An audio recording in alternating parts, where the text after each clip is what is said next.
네, 안녕하세요, 교수님. 안녕하세요, 예, 교수님. 네, 저는 성균관대학교 물리학과에 있는 김범준이라고 합니다. 예, 안녕하세요. 저 예. 고려대학교 물리학과 최은미라고 합니다. 그 최은미 교수님이 최근에 쓴 이 빛의 양자 컴퓨터라는 책을 제가 읽어봤는데 이 책을 번역하신 거죠? 네. 예. 그래서 오늘은 이제 교수님과 함께 이 책에 대한 이야기 그리고 이 책의 이제 근간이 되는 사람들이 궁금할 것 같은 양자역학 얘기 그런 것도 교수님과 이야기 나눠보게 될 것 같고요. 먼저 우리 본격적으로 이야기 시작하기 전에 교수님 소개 좀 자세하게 부탁드릴게요. 예. 예, 다시 한번 안녕하세요. 저 최은미고요. 지금 현재는 고려대학교 물리학과의 조교수로 재직하고 있습니다. 저는 사실 이력이 조금 특이한 편인데요. 제가 고등학교까지는 한국에서 이제 고등학교를 나오고 바로 일본으로 유학을 간 좀 특이한 케이스입니다. 그래서 일본 도쿄대학에서 물리공학으로 학사랑 석사를 받고 그리고 나서 이제 조금 더 챌린지를 해보고 싶어서 미국으로 건너가서 하버드 대학교에서 물리학으로 이제 박사를 받고 이제 박사 후 연구원을 몇 년 거친 후 이제 작년 2020년 3월에 고려대로 부임을 했습니다. 박사 후 연구는 어디서 하셨나요?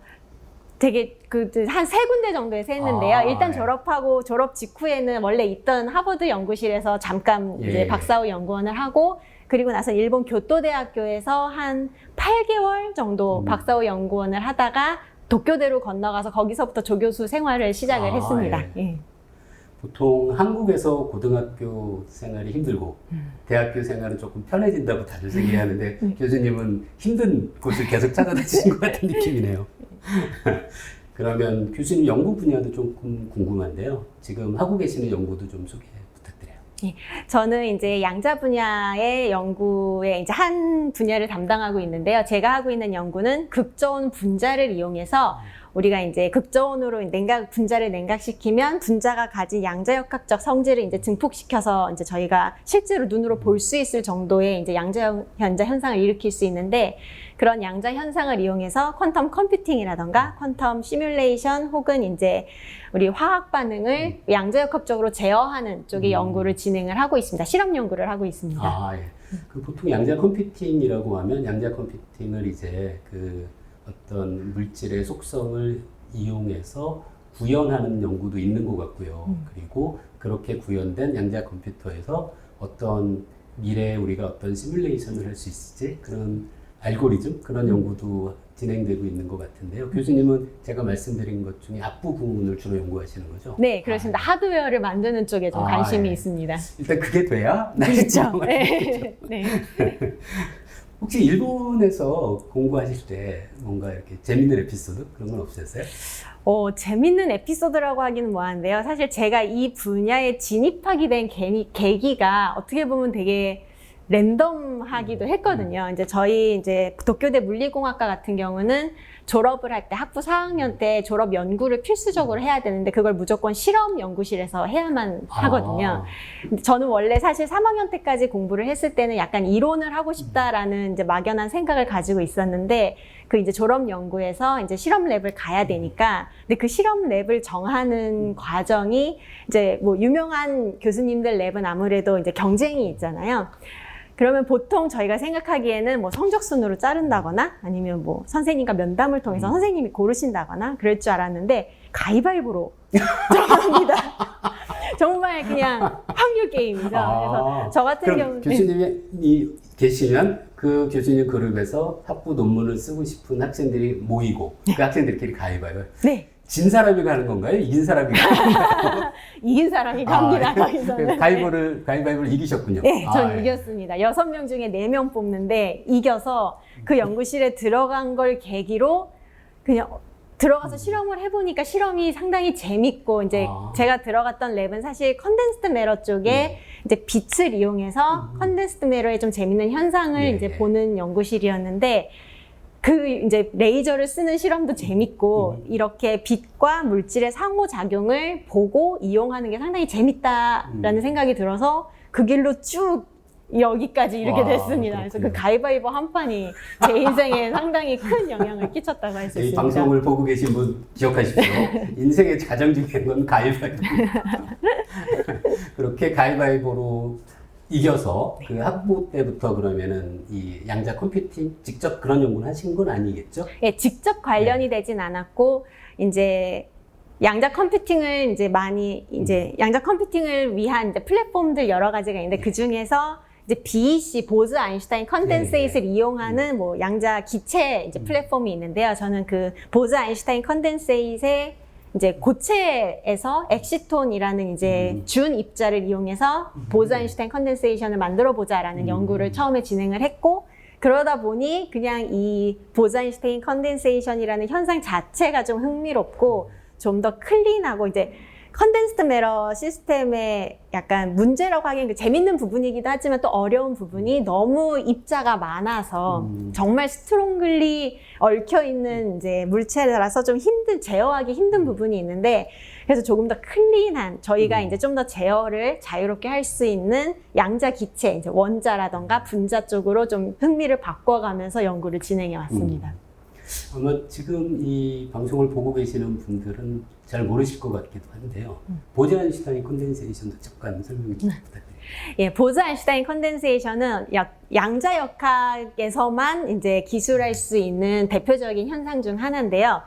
이제 보즈라는 입자, 이제 어떤 대칭성으로 정해진 어떤 입자인데요. 이 보즈 입자를 극저온까지 냉각을 시키면 이 입자들이, 쉽게 얘기를 하면 이제 양자 역학에서는 입자와 파동, 이제 양면성을 가지고 있다라고 이중성, 양면성을 가지고 있다고 하는데, 극저온으로 냉각을 시킬수록 이 입자가 가진 파동의 이제 크기가 점점 커지게 되는데, 그러면 입자와 입자 간의 사이의 거리가 그 파장만큼 가까워지게 되면 이 각각의 입자가 가진 파동들이 서로 간섭을 하면서 하나의 큰 파동처럼 얘네들이 이제 하나의 약간 거시적인 파동처럼 행동을 하는데, 그걸 이제 컨덴세이트, 응축이라고 표현을 합니다. 그래서 원래는 양자역학 하면은 되게 작고 눈에 보이지 않고, 그래서 우리가 현실에선 보기 힘든 현상이지만, 보즈 아인슈타인 컨덴세이트 같은 거시적으로 저희가 정말 실험으로 관측할 수 있을 정도로 양자역학의 성질을 이제 보여주는 그런 현상 중 하나입니다. 자, 그 교수님 관계에 대해서 궁금한 이야기를 지금 이어가고 있는데요. 이 책 번역하셨잖아요. 네. 아, 교수님 그 경력을 들어보니까 일본어도 정말 잘하실 수밖에 없겠네요. 혹시 책 번역하시면서 이 부분은 정말 인상 깊었다라는 분이 있으면, 부분이 있으면 소개해 부탁드려요. 예, 사실은 이 책에서 어쩌면은 그냥 독자분들은 그냥 쓱 지나가실 수도 있는 부분이긴 한데요. 제가 실험 물리학자다 보니까 그 와닿는 부분이 있었는데, 책에서 이제 실험을 하기 위해서 어떤 실험 장치 하나를 실제로 일본에 있는 어떤 작은 회사랑 같이 그 개발하는 이제 부분이 설명이 되어 있습니다. 미러 마운트라고 하는 거울을 고정하는, 어떻게 생각하면 되게 실험에서 많이 쓰이고 그렇게 중요하지 않을 것 같은 부품인데, 그 부품 하나를 정말 세계 최고의 성능을 가진 부품을 만들기 위해서 회사랑 같이 합작해서 이러쿵 저러쿵 해가면서 만들어가는 과정이 전 되게 상당히 인상 깊게 와닿았습니다. 저도 그 책의 그 부분 읽은 것 기억이 나는데요. 거기서 글쎄요, 그 일본 사람들이 갖고 있는 어떤 장인 정신, 그런 것도 좀 느낌을 받았었어요. 네. 사실 교수님 얘기한 것처럼 그 일선에서 실험 물리학자 분들이 실험실에서 어떤 자연 현상을 재현하려면 굉장히 여러 그 단계들이 필요하고, 그 중에 사실 이런 실험에 이용되는 그런 장치들을 만들어 주시는 그런 분들의 역할도 정말 큰 것 같다는 생각도 저도 정말 책을 읽으면서 했습니다. 네. 그럼 지금 교수님이 실험실에서 그 실험 장치를 설계하고 그거를 운영하고 할 때도 굉장히 많은 그런 장치들이 필요하잖아요. 네. 그런 장치들은 그럼 실험 기자재의 가장 근본적인 부분들, 제가 알기로 예를 들어 저도 그쪽은 잘 모르긴 하지만 그 레이저 같은 걸로 실험하시는 분들이 그 옵티컬 테이블, 그것도 정말 중요하다고 하더라고요. 예, 옵티컬 테이블도 사실은 상당히 중요한데요. 얼마나 이제 두꺼운 옵티컬 테이블을 쓰느냐, 아니면은 옵티컬 테이블이 만일 그냥 일반적인 금속으로 만들면 이제 자석이 가까이 가면 자성을 띠는데, 그게 또 이제 실험에 영향을 끼칠 수가 있어서 자기장이 나오니까요. 그래서 이제 자성이 뜨지 않는 물질로 만든다거나 아니면 이제 바닥에서 오는 진동을 최대한 줄이기 위해서 이 두꺼운 옵티컬 테이블을 공기로 띄운다던가 그래요? 예, 그런 와. 것도 있습니다. 그런 식으로 이제 많은 이제 고려 사항들을 생각하면서 이제 옵티컬 테이블 하나를 구매할 때도 이제 생각을 그렇군요. 많이 하게 됩니다. 근데 이제 언제나 예산과 이제 저희가 원하는 사양은 이게 이제 절충을 해야 돼서 네. 이제 잘 따져가면서 하는 편입니다. 일단은 무거운 게 좋겠네요. 예, 그쵸? 무거울수록. 안정 움직이면 안 되니까. 예. 그래서 점점 두꺼워지는 네. 추세고요. 실험이 복잡하면 복잡해질수록 두꺼워지고 있고요. 근데 그 두꺼운 걸 이제 또 띄우고 싶어서 그거는 몰랐어요. 그럼 교수님 그 지금 실험실에서도 그 옵티컬 테이블을 공기를 이용을 해서 부상시켜서 하시는 건가요? 부상시킬 수 있는 테이블을 구매를 했고 아직은 이제 띄우진 않았습니다. 근데 이제 띄울 수 있습니다. 그 부분은 저도 잘 몰랐던 얘기예요. 재밌네요. 예. 그러면 이제 우리 이 책이 양자 컴퓨팅에 대한 얘기고 아마 많은 사람들이 이 양자 역학 하면은 다들 굉장히 신비롭게만 생각들을 많이 하시잖아요. 그래서 양자 역학 얘기도 조금 나눠보고 싶은데요. 양자 역학이 뭐예요? 너무 어려운 질문인데요, 사실. 저도 알아가는 중이고요, 아직까지는. 근데 제가 생각하는 이제 양자역학의 가장 큰 특징은 아까 잠깐 말씀드렸는데 입자이면서 동시에 파동이다라는 게 이제 양자역학의 가장 근간이 되는 그 이론 성질 중 하나라고 생각합니다. 이제 파동을 이제 물론 여기에도 이제 여러 가지 반론일까지는 아니라 이제 이견이 있고는 한데 파동이 실제로 존재를 하느냐 뭐 어쩌냐 이런 게 있는데 어쨌든 입자가 우리가 이제 어떤 입자를 관측을 할 때 그 관측을 해서 입자를 볼 수 있는 위치라던가 그 입자의 성질을 파동으로 기술을 할 수 있고 어떤 파동 함수, 슈레딩거 이퀘이션이라고 많이 부르는 그 슈레딩거 함수에 의해서 그 파동을 기술을 하고 우리가 그 파동이 어떻게 시간에 따라 변하는지를 예측할 수 있다라는 게 양자역학의 가장 큰 성질 중 하나라고 생각합니다. 그래서 가장 큰 걸 하나를 꼽으라 그러면 저는 이제 보통 파동이면서 입자이다라는 거를 꼽는 편입니다. 사실 우리가 살아가면서 보는 모든 것들은 둘 중에 하나잖아요. 그렇죠. 뭐 예를 들어 그 당구공이 움직인다라고 하면 그건 입자고요. 그리고 뭐 파도가 친다거나 그리고 교수님과 제가 이야기를 나누듯이 공기 중에서 소리가 전달되거나 하는 것도 다 파동인데요. 그 파동이면서 입자라는 것이 사실 많은 사람들이 잘 떠올리기가 쉽지 않잖아요. 네. 그럼 우리가 사는 이렇게 커다란 것들의 세상에서는 왜 파동과 입자가 동시에 두 속성을 갖고 있는 것을 보지 못하지만 양자역학을 따르는 입자들에선 그 두 현상이 동시에 가능한 것은 왜 그럴까요? 가장 정답에 가까운 저도 이제 배워가는 입장이다 보니까 그거는 제 생각에 입자가 가진 그 파동이라고 할 때는 이제 파장이라는 어떤 길이 단위가 있을 텐데 그 입자 저희가 이제 일상생활에서 취급하는 입자의 파장의 길이 그 입자를 파동으로 생각했을 때 그 파동의 길이 드브로이 이제 파장이라고 많이 부르는데 그 파장의 길이가 너무너무 짧아서 사실은 저희가 이제 일상생활에서는 그냥 입자밖에 이제 보지 못하는 파장이 너무 짧으니까 저희가 파장의 성질을 보지 못하는 이제 상황이라고 할 수 있습니다. 그냥 저희 일상생활에서는 예를 들어 전자만 해도 전자가 가진 파장은 전자는 그래도 그나마 이제 가볍고 그래서 파장이 긴 편인데도 일상생활에서는 전자의 그 드브로이 파장이 전자의 크기랑 비교를 했을 때 저희 일상생활에서 보기에는 그렇게 구분이 크지 않을 정도로 파장이 짧다 보니까 저희는 이제 파장의 성질을 무시하고 입자로서만 생각을 해도 다 웬만한 운동은 기술을 할 수가 있지요. 사실 그러면 당구공이나 전자나 사실은 파동의 성질도 다 같이 갖고 있는 건데 당구공의 경우에는 그 파장이 워낙 짧아서 우리가 사는 세상에서는 어느 누구도 측정하거나 볼 수 없다. 그렇게 생각해도 되는 거겠네요. 네. 기억하십시오. 당구공도 파동처럼 움직입니다. 단지 우리가 사는 세상에서 너무 거시적인 크기에서 보고 있으니까 아마 당구공의 크기랑 비교하면 당구공이 가지고 있는 이 드브로이 물질파의 파장은 정말 짧겠죠. 네. 그게 저한테 기억났어요. 그게 질량의 반비례예요. 그렇죠? 예, 그래서 맞습니다. 무겁고 커다란 질량이 큰 물체는 이제 드브로이 파장이 짧고 그래서 우리가 볼 수 없지만 사실은 그것도 양자역학을 따르는 전자나 본질적으로 다른 것은 사실 아니라고 할 수 있겠네요. 네, 그렇습니다. 그러면 고전역학을 따르는 입자들이 있고요. 양자역학을 따르는 입자들이 있는데요. 그 둘 사이의 경계는 사실 명확한 것은 아니다. 이렇게 이야기할 수 있을까요? 네, 그렇습니다. 그리고 또 이제 그 경계를 어디라고 우리가 할 수 있을까라는 연구도 사실 실제로 많이 진행이 되고 있는데요.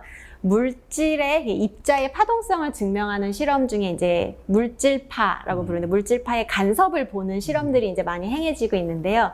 뭐 전자는 당연히 볼 수 있고 원자도 이제 뭐 가벼운 원자에 대해서는 상당히 몇십 년 전에 이미 그 간섭 현상을 봤는데요. 최근에는 그 간섭을 큰 분자, 예를 들어 저희가 잘 아는 뭐 벤젠이라던가 그런 큰 분자를 이용해서 물질파의 간섭을 보자라는 실험을 실제로 진행을 하고 있고, 그래서 어느 정도 큰 분자에서는 여전히 물질파를 관측을 했습니다. 그래서 이제 점점 더 어디까지 우리가 이 퀀텀 양자역학을 따른다고 할 수 있을까? 어디가 경계일까라는 연구도 액티브하게 진행이 되고 있습니다. 그 사람들이 이런 양자역학 이야기할 때 많이 하는 이야기가 그 슈레딩거 고양이잖아요. 그럼 나중에는 정말 슈레딩거 고양이 정도 크기가 되는 어떤 물체를 이제 어떤 양자역학적인 상태를 유지할 수 있으면 슈레딩거 고양이 갖고도 간섭 실험을 할 수 있게 될까요? 그러게요. 가능할까요? 이런 큰 분자를 이용해서 실험을 하는 경우는 그 아까 말씀하신 대로 파장이 질량에 반비례하는데 또 이제 온도에도 의존을 하거든요. 저온이 되면 될수록 파장이 길어지기 때문에 그걸 이용해서 사실 분자를 좀 냉각을 시킨 다음에 이제 간섭 실험을 하는데, 고양이 정도를 간섭을 시키려면 온도를 정말 절대 온도를 만들어야지 보이지 않을까 싶네요. 또 외부하고의 상호작용 같은 것들을 굉장히 잘 이렇게 차단하지 않으면 양자역학적인 상태가 유지하고 있는 그런 특성들이 급격히 없어지는 거죠. 네, 맞습니다. 크기도 물론 크기가 커지면 그 여러 면에서 간접 효과를 보기가 어려워지는 이유가 크기도 있고, 그리고 그거를 이제 양자역학적인 상태를 유지하는 게 어려워지는 걸 수도 있는 거죠. 네, 맞습니다. 외부에서 저희가 아무리 진공을 만들고 모든 걸 차단한다고 해도 그 블랙바디 레이디언스, 흑체 복사라고 하죠. 어떤 온도를 가지고 있는 물체에서는 언제나 전자기파가 나오고 있는데 그 전자기파조차도 이제 양자 상태를 이제 파괴를 할 수가 있습니다. 그런 것까지도 다 차단을 해야 되는 거군요. 네, 그렇습니다. 그래서 큰 물체일수록 그런 복사열하고 상호작용을 하기가 쉽기 때문에, 그쵸. 예, 그래서 이제 점점 더 실험이 어려워지는 경향이 있습니다. 그 고양이 간섭 실험은 당분간 포기하는 걸로 해야 되겠네요. 네. 그 양자 컴퓨터에 대한 그 연구를 이제 하고 계신데요. 이 양자 컴퓨터가 우리가 매일 이 뭐 노트북이나 뭐 휴대폰이나 그렇게 이용하는 보통의 컴퓨터하고 가장 다른 것은 어떤 측면인가요? 이제 가장 큰 가장 큰 차이점은 일단 비트, 저희가 이제 모든 컴퓨터는 비트라는 기본 연산 단위를 가지고 있는데 그 비트의 구성 요소가 다르다고 할 수 있습니다. 고전 컴퓨터의 비트라고 하면 비트는 0 혹은 1, 이 두 가지 값 중에 하나만 취할 수 있는데요. 양자 컴퓨터에서 비트에 해당하는 큐비트라고 부르는데 퀀텀 비트, 그래서 양자 비트라고 부르는데, 양자 비트는 양자역학에서 중첩 상태라는 게 있는데요. 0이면서 또 1일 수 있는 그런 상태를 취할 수 있습니다. 이게 가장 큰 차이점 중 하나입니다. 그래서 고전 컴퓨터에서는 0 아니면 1의 값을 취하기 때문에 둘 중 하나의 케이스만 가지고 이제 연산을 할 수 있는 반면에 큐빗 같은 경우는 0이면서 1이기 때문에 두 가지 경우를 동시에 연산을 할 수 있는 큰 장점이 있습니다. 그 동시에 할 수 있다는 게 중요하겠네요. 어떤 양자 상태를 지금 굉장히 많은 큐빅들이 서로 얽혀 있는 상태로 만들어서 양자 컴퓨터에 입력으로 주면 그러면 그게 동시에 프로세싱이 되면서 최종적으로는 동시에 계산할 수, 그게 그 뭐라고 하죠? 그 퀀텀 패러렐리즘? 예, 초병렬 연산이라고도 하고, 예, 그렇습니다. 궁극의 병렬 연산이라고 다들 보통 표현을 합니다. 그 교수님 말씀 듣고 제가 하는 연구에서 한번 경험한 것이 있어서 좀 말씀드리고 싶은데요. 제가 하는 연구 중에 과거에 그 양자 이직 모형이라는 게 있거든요. 보통 이직 모형이면 업, 다운 두 개의 스핀을 갖고 있는 건데, 그거가 이제 방금 말씀하신 것처럼 이제 양자 이직 모형이 되면 이제 스핀 하나가 말씀해 주신 것처럼 중첩 상태로 있을 수 있거든요. 근데 그 퀀텀 이직 모형을 연구를 할 때 제가 제 고전 컴퓨터밖에 없으니까 그걸 컴퓨터로 하니까 스핀이 15개 정도 하니까 그 다음은 못 하겠더라고요. 그렇죠. 연산 네. 비트 개수가. 그때 이렇게 계산해 보니까 와, 이런 걸 정말 말씀하신 양자 컴퓨터에서 이런 계산을 할 수 있으면은 거기에서 얻게 되는 그 패러렐리즘을 이용하면요 진짜 빨리 할 수 있겠다는 생각이 들은 적이 있어요. 네. 그때 제가 그 연구를 어디 학교에서 발표하면서 제 컴퓨터로 15개를 했다고 했더니 어떤 외국분이 본인 기관에는 슈퍼컴퓨터가 있어서 훨씬 많이 할 수 있다고 하시더라고요. 그래서 거기는 몇 개까지 할 수 있어요? 그랬더니 한 19개까지는 될 거예요. 4개는 하네요. 그런데 이게 양자 컴퓨팅이 정말로 구현되게 되면 저같이 그런 연구하는 사람들도 굉장히 큰 그쵸. 시스템을 할 수도 있게 될 것 같아요. 네, 맞습니다. 최근 요즘 이제 양자 컴퓨터 그 대기업 뭐 IBM이라던가 구글 같은 데서 이제 오픈하고 있는 양자 컴퓨터 같은 경우는 큐빅 개수가 수십 개 정도 됩니다. 예. 한 50개 왔다 갔다 하는데요. 컴퓨터 시스템에 따라서. 그래서 그런 걸 이용을 하면은 이제 양자 큐비트가 여러 개, 수십 개인 계산을 이제 할 수 있는 시대가 오고 있습니다. 수십 개는 좀 부족하고요. 좀, 좀 빨리 만들어주세요. 네. 최선을 다하겠습니다. 양자 컴퓨팅에 대한 신문 기사를 보다 보면 양자 중첩 이야기도 나오지만 양자 얽힘이라는 얘기도 많이 나오더라고요. 그 양자 얽힘이라는 게 어떤 거예요?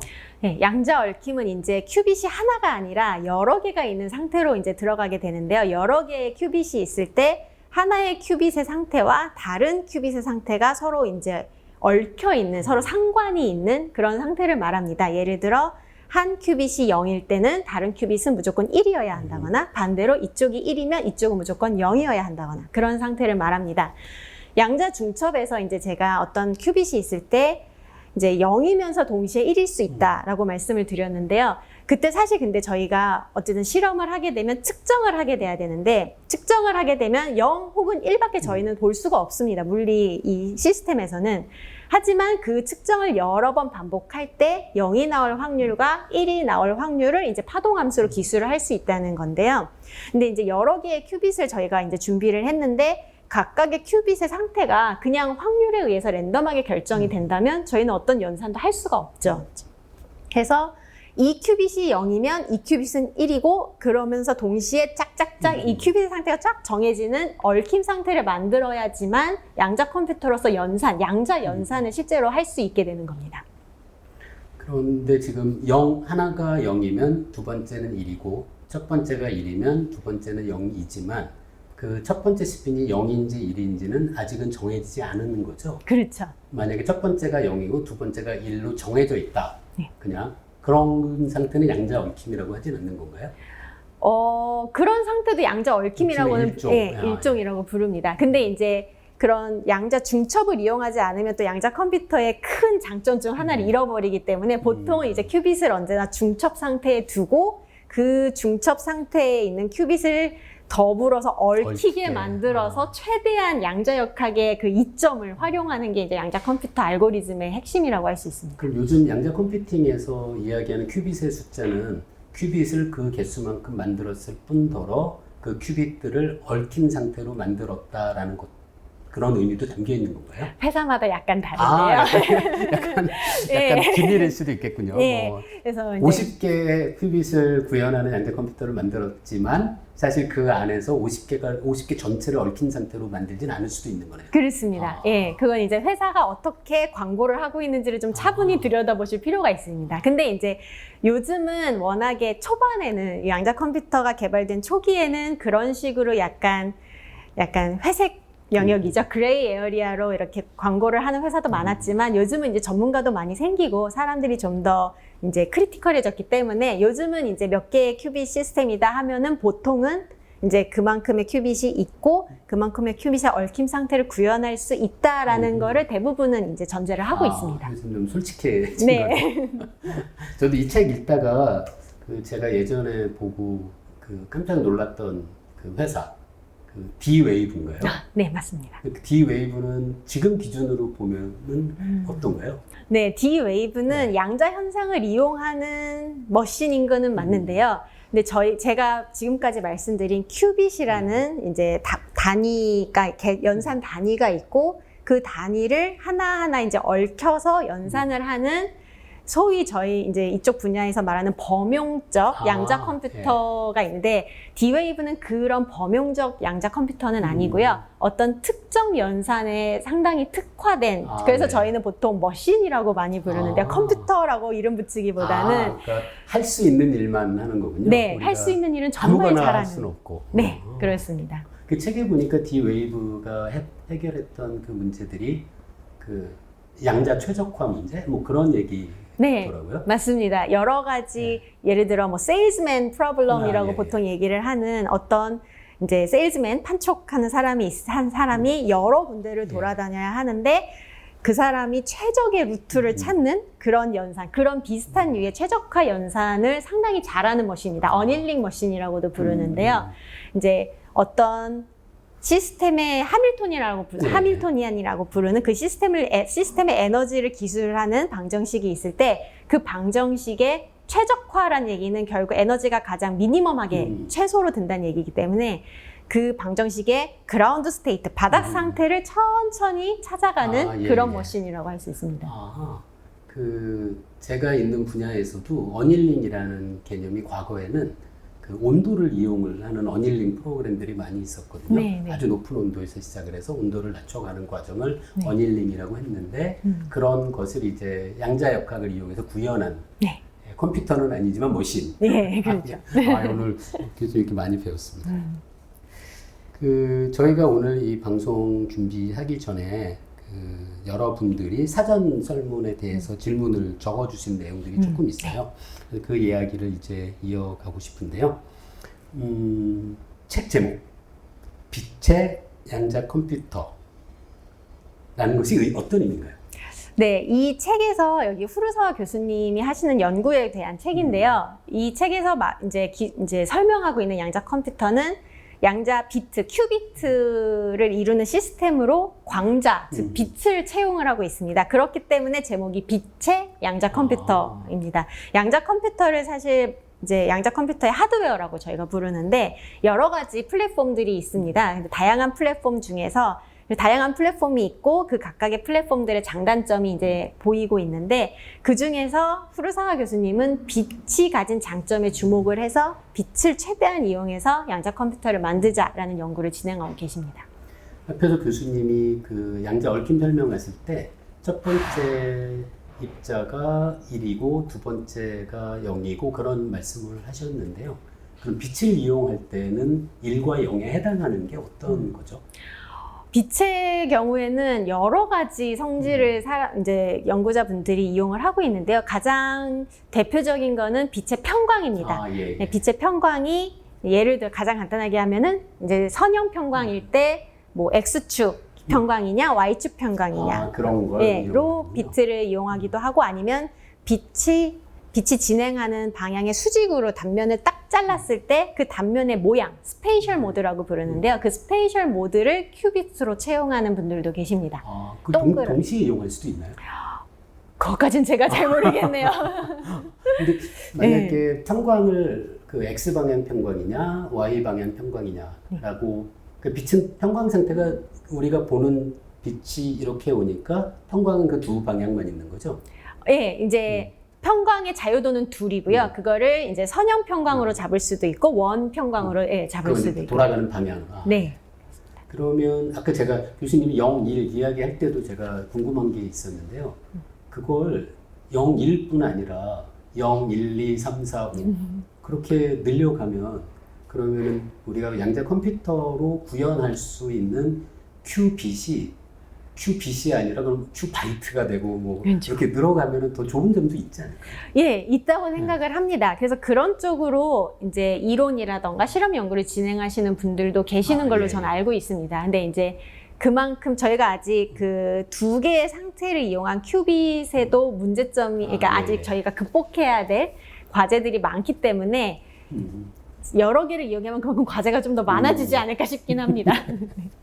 생각해 보니까 고전적으로 우리가 사용하는 컴퓨터도 아직은 비트를 이용하는 거네요. 두 개를. 그렇죠. 두 개만 이용을 합니다. 그걸 더 늘리는 것이 갖고 있는 이점도 있지만 그게 기술적인 문제도 아마 복잡해질 것 같긴 하네요. 네. 그렇죠. 그렇죠. 지금 네. 고전 컴퓨터면 제가 알기로 전압의 차이를 갖고 0하고 1을 하는데 네. 그걸 만약에 0부터 100까지 했다. 그렇게 촘촘하게 우리가 디텍션을 그렇죠. 해야 되니까 사실 그게 쉬운 문제는 아니군요. 예. 예, 그거는 아까 우리 양자 컴퓨터 구현해 주시고서 그 다음에 네. 예. 지금 말씀하신 거에서 빛을 이용한 양자 컴퓨터가 이 책에 담겨 있는 내용인데요. 그것 말고 다른 방식의 양자 컴퓨팅, 지금 연구자들이 연구하고 있는 그런 건 어떤 것들이 더 있나요? 예.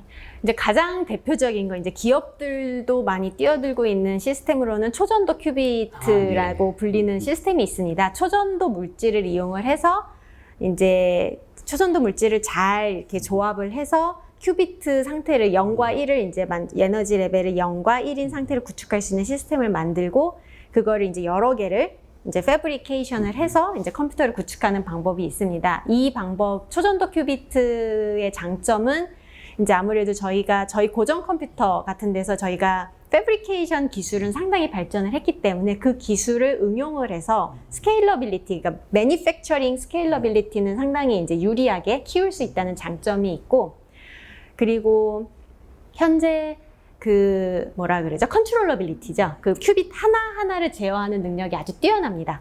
예, 그래서 이제 IBM이라던가 구글이 요즘 이제 공개하고 있는 양자 컴퓨터는 다 이 초전도 큐비트를 이용을 하고 있습니다.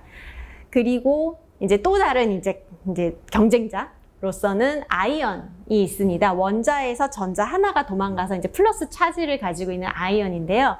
이 아이언 같은 경우도 이 아이언을 이제 전기장을 이용을 해서 트랩을 시켜주고 극저온까지 냉각을 시켜서 이 아이언 하나하나가 양자역학적으로 행동하게끔 이제 만들어준 후에 이 아이언들의 내부 에너지 상태라던가 진동, 트랩 안에서 어떻게 움직이는지를 이제 큐비트로 이용을 해서 그건 좀 어려워 보이는데요? 네, 이쪽 실험이 들으시면 훨씬 더 어려워 보이는데 요즘 또 근데 이 산업 기술도 많이 발전을 해서요. 레이저라던가 그런 진공 챔버라던가 그런 거의 소형화가 많이 이루어져서요. 요즘은 요만한 챔버에 아이언을 포획을 해서 이제 실험을 하는 경우도 있습니다. 그래서 그 두 가지가 가장 어떻게 보면 양자 컴퓨팅 플랫폼에서 이제 선두를 달리고 있는 주자들이고요. 또 이제 좀 다른 시스템에서는 중성 원자를 또 이제 극저온으로 냉각을 시켜서 이제 양자 컴퓨터를 만드는 이제 연구도 진행이 되고 있고요.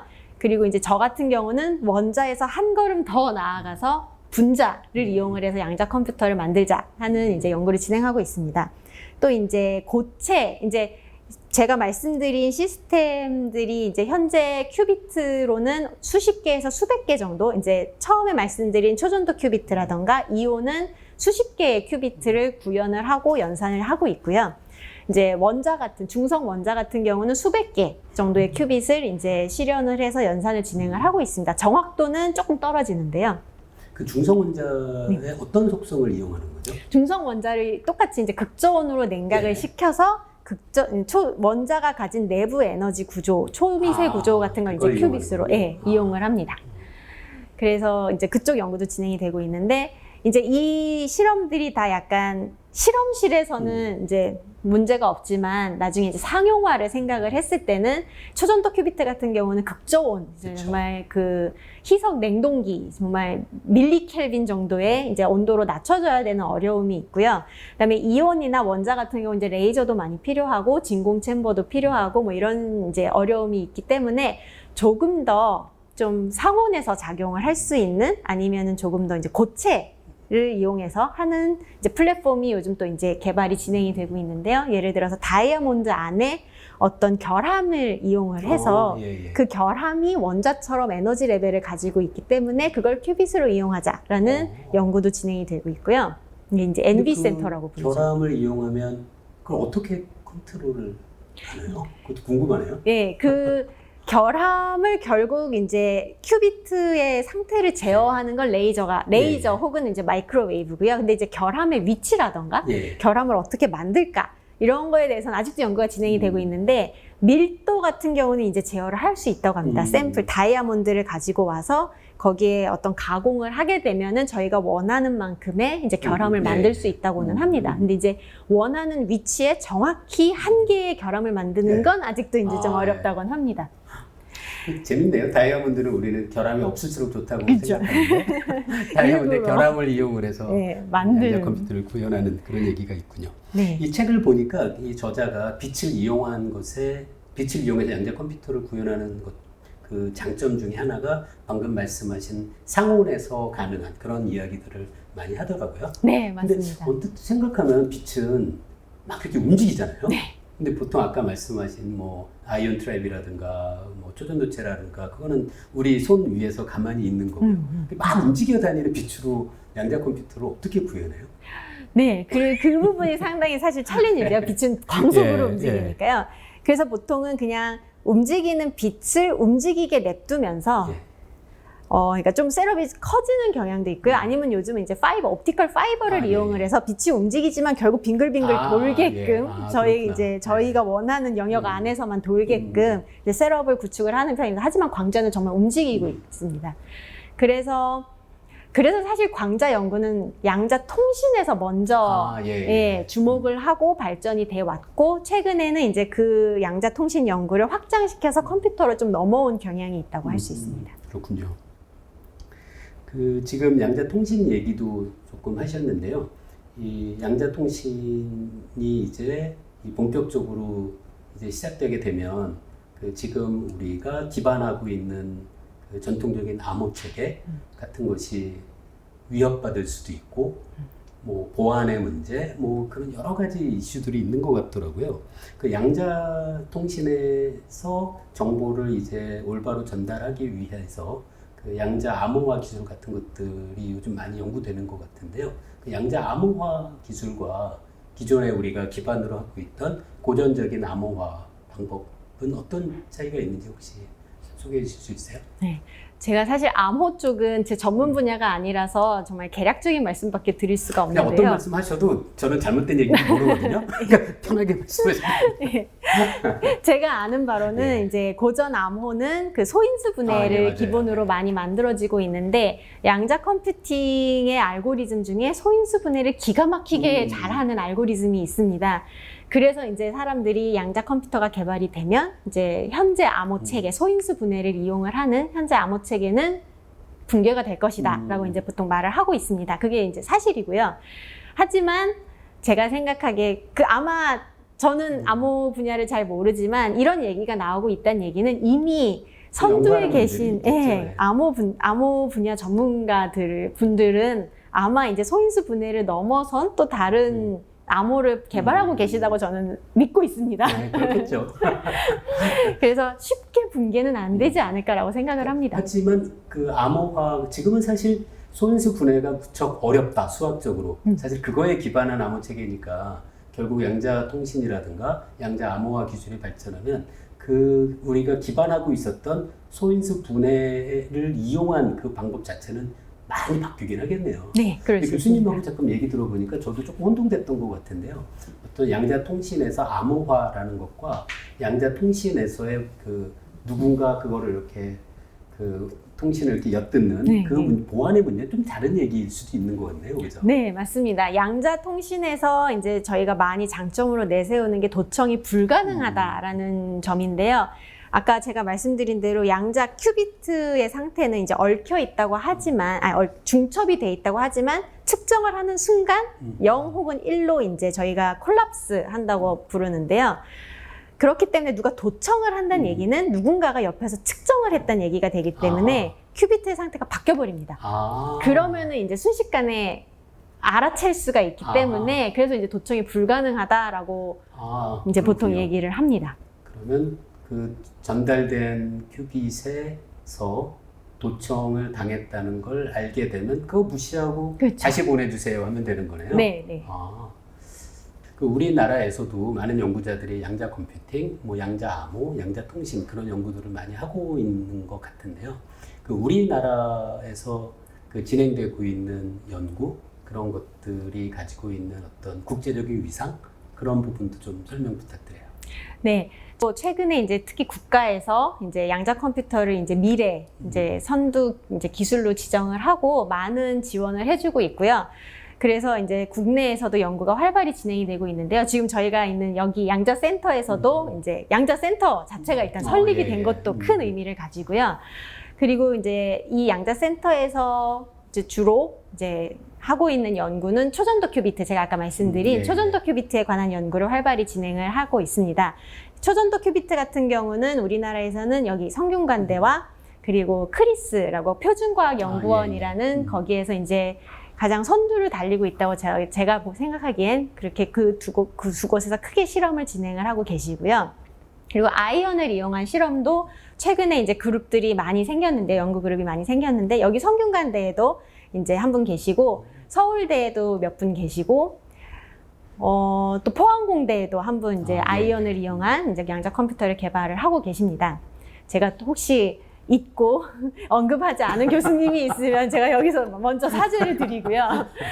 그리고 이제 중성 원자를 이용한 연구도 활발히 진행이 되고 있습니다. 그래서 이제 서울대에도 교수님 한 분 계시고, 카이스트, 그리고 포항공대, 이제 각각 이제 메이저 대학들에서는 다 그 극저온 원자를 이용한 양자 컴퓨팅 연구를 진행하고 계시고요.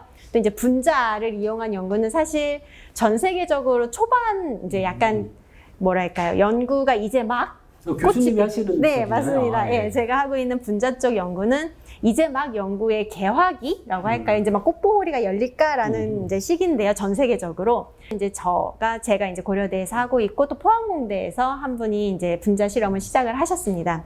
그래서 이 정도고, 또 이제 다른 시스템으로 넘어가서 광자 같은 경우는 키스트에서 많은 연구를 하고 계신 걸로 알고 있고요. 또 포항공대에도 계시고, 그리고 연대에서도 최근에 이제 한 세 그룹이 시작을 했다고 들었습니다.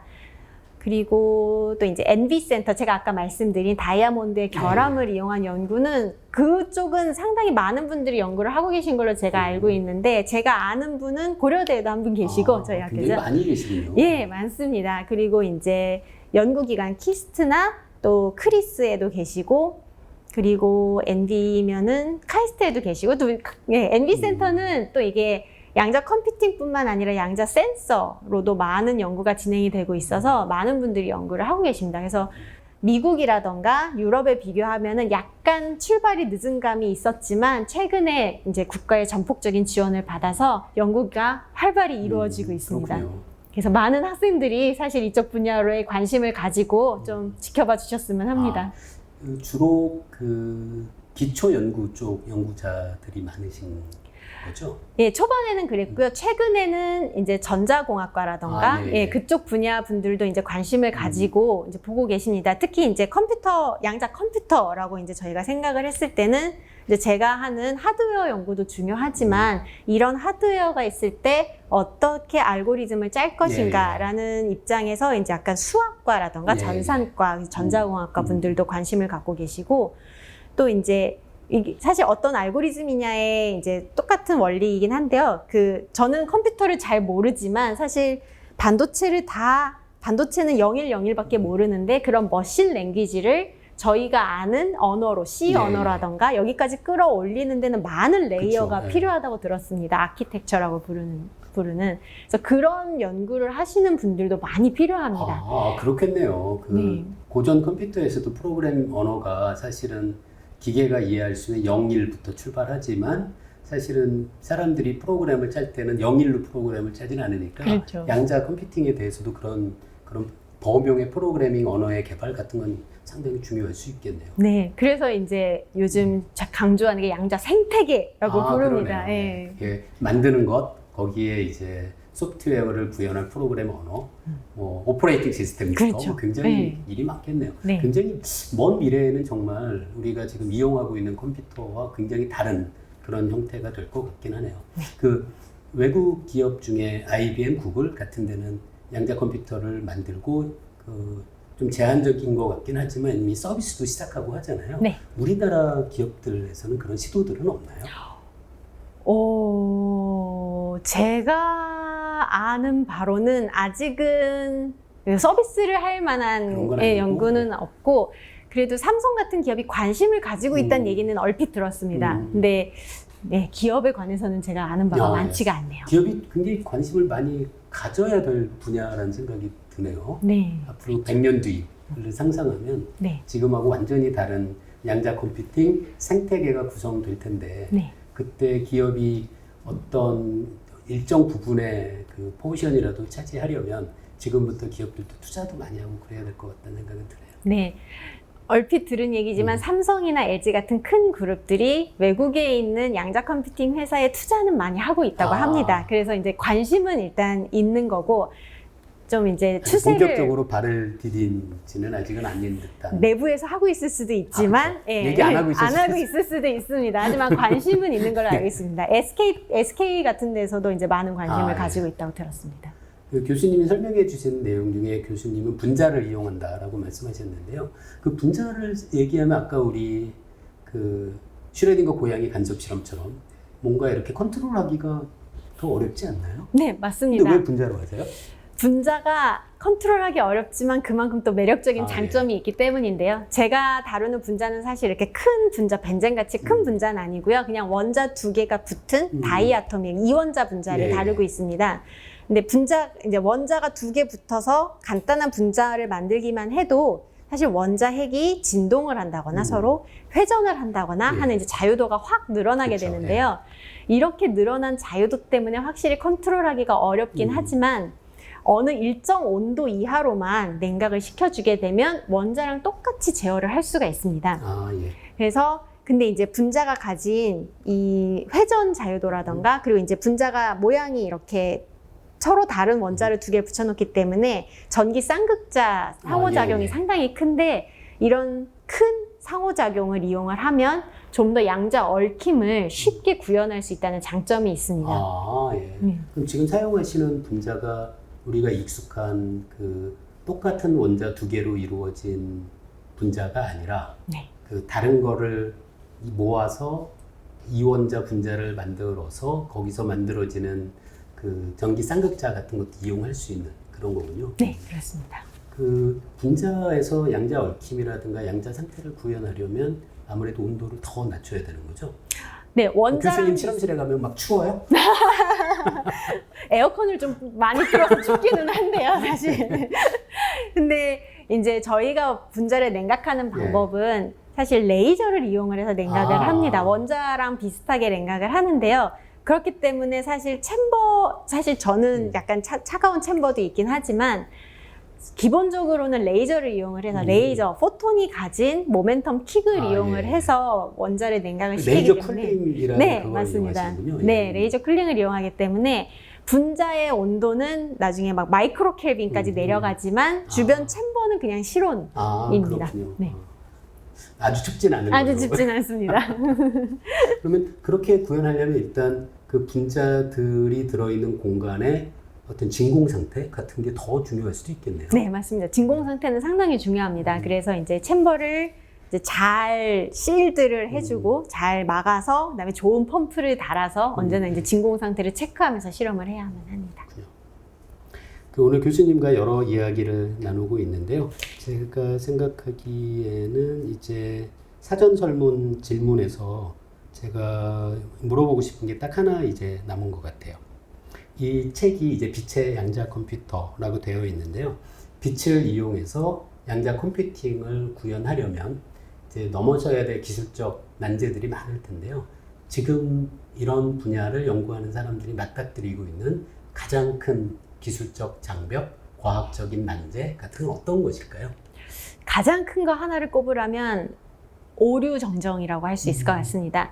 저희 컴퓨터도 사실은 저희 고전적인 컴퓨터를 생각을 하면 컴퓨터가 틀릴 거라는 생각을 저희는 안 하잖아요.